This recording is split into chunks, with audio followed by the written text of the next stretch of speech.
Giselle tak mampu menahan ketertarikannya pada Rino hingga jilat ludah sendiri. Rino Soedarjo bikin Gisela Anastasia alias Giselle menjilat ludah sendiri, lantaran ia pernah berniat untuk tak membuka hati dulu seusai putus dari Wijin. Diketahui, kedekatan antara Rino Soedarjo dengan Gisela Anastasia alias Giselle menjadi sorotan publik. Sempat ditutupi, kini Rino Soedarjo dan Gisela Anastasia alias Giselle tak ragu lagi bermesraan di depan umum. Giselle bahkan sempat terpergok berpelukan dengan Rino Soedarjo di satu acara perayaan ulang tahun yang disiapkan olehnya untuk sang pacar. Kini, mantan istri Gading Marten ini mengungkapkan alasannya terpikat dengan pesona sepupu Dita Soedarjo tersebut. Padahal sebelumnya, Giselle mengatakan belum mau mencari pacar baru setelah putus dari Wijin.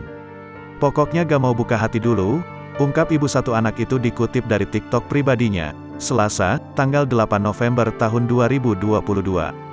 Rupanya, Giselle tak mampu lagi menahan ketertarikannya pada Rino Soedarjo karena dia memiliki kriteria yang sesuai dengan keinginannya. Bahkan, penyanyi jebolan Indonesian Idol itu juga terang-terangan menyebut dirinya menjilat ludah sendiri karena mengingkari janjinya yang belum mau membuka hati lagi setelah putus. Definisi tagar menjilat ludah sendiri, tagar kidding, tulisnya lagi. Tapi memang dari kemarin selalu dibawa dalam doa, kalau memang diizinkan. Pengen pasangan seperti yang semua ditulis di belakang itu sih, pungkasnya.